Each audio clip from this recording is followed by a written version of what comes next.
The word jihad is mentioned in the Quran about 41 times. The words mercy, peace, and compassion are mentioned about 355 times. Yes, come in.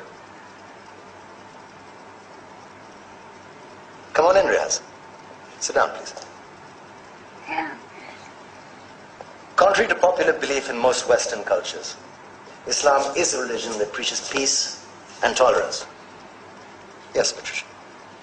If Islam truly is a religion that preaches peace, then how come the world's most troubled spots, the West Bank, Afghanistan, Pakistan, Iraq, they're all plagued with Islamic terrorism? Well, that depends on your definition of terrorism. Some might argue that the U.S. invasions of countries like Iraq and Afghanistan are also acts of terrorism. No, those were acts of war to get rid of despotic regimes. Or a means of getting at a country's oil.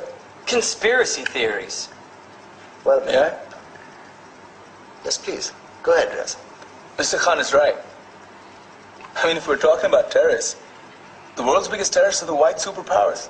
Come on now. No, really, stop and think about it. Explain 9/11. Okay. Do you know how many people died in the Twin Towers strike? Around 3,000. And do you have any idea how many people died in the bombing of Afghanistan? Take a wild guess. More than 15,000 people died. And that's just conservative figures. About 50,000 tons of explosives were dropped on innocent civilians. Men, women, children. Yeah, but that was because of the Taliban. Now that you brought it up, did you know that the Taliban was a creation of the CIA to fight the Russians? Whatever. They were still harboring terrorists. Yeah, right. Terrorists that were never found. Just like the weapons of mass destruction that were never found in Iraq. Do you want to get into the death toll in Iraq? 500,000 civilians and counting. And what do Britain and America say when they don't find these weapons? It's simple. They just say sorry. And still refuse to relinquish control of these countries. What are you trying to say? What I'm trying to say is that just because you're American, wear a fancy suit, and call yourself the president, doesn't make you any less of a terrorist.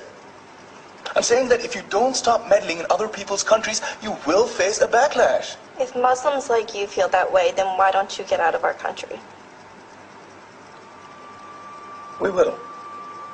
As soon as you promise to leave ours.